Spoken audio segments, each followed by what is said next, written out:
Bonjour à tous et à toutes, c'est Aka et bienvenue dans ce nouvel épisode manga. Aujourd'hui, on s'attaque à une œuvre plutôt spéciale et très intéressante, La petite fille aux allumettes. C'est parti!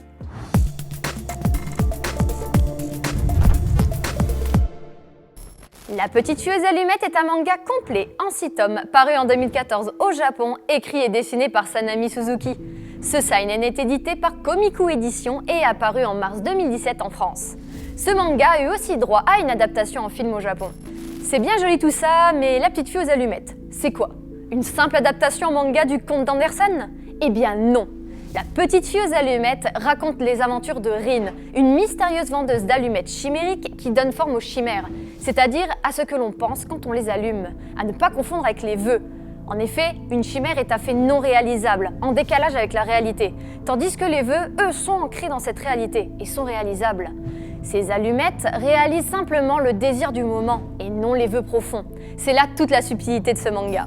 Et après une petite démonstration gratuite de ses pouvoirs et en échange d'1 an de votre vie, notre héroïne vous offrira une boîte d'allumettes. Par exemple, dans l'une des histoires, un jeune garçon, Osamu, veut exaucer ses désirs et passe un accord avec Rin. Comme dans beaucoup d'histoires, il va ignorer la mise en garde de notre vendeuse et souhaiter d'être aimé par toutes les femmes, sans mesurer ses mots. Mais tout ne va pas se passer comme il l'imaginait. En conclusion, faites attention à ce que vous désirez et à sa formulation, car on n'a jamais rien sans rien.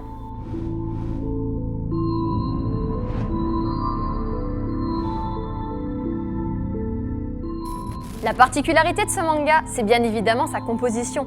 Chaque chapitre est une histoire différente. Ils sont presque tous indépendants et mettent en scène Rin, vendant ses allumettes à un nouveau protagoniste. On nous montre que chaque action a ses conséquences et la plupart des histoires racontées se terminent plutôt mal. Le fait d'avoir plusieurs petites histoires différentes permet d'attirer un plus large public. On peut lire quelques histoires pour passer le temps et passer à autre chose. À rajouter qu'une trame de fond se tisse doucement au fil des tomes, mettant en scène les relations et l'histoire de Rin. On découvrira son nouveau compagnon, Kurage, qui apporte une petite touche d'humour au manga, ainsi que la concurrente de Rin, Shim, une vendeuse de bougies exaucant les vœux. Le point que je trouve super intéressant dans ce manga, c'est de donner 1 an de sa vie pour de simples petits souhaits. On met en avant la nature humaine. L'homme est déterminé et fera bien souvent n'importe quoi pour arriver à ses fins.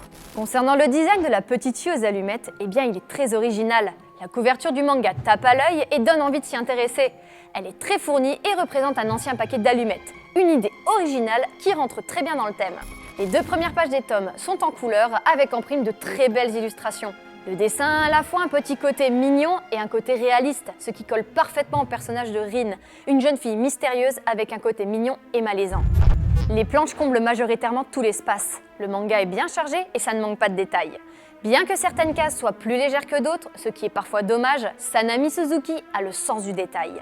Les dégradés de noir et de gris accentuent l'ambiance et l'expression des personnages, surtout pendant les interventions de Rin et les fins de chapitre où on a l'impression d'être dans un autre univers. Et pour finir, le cadrage des cases est dynamique grâce aux effets de mouvement dans le dessin ainsi qu'aux nombreux zooms et dézooms.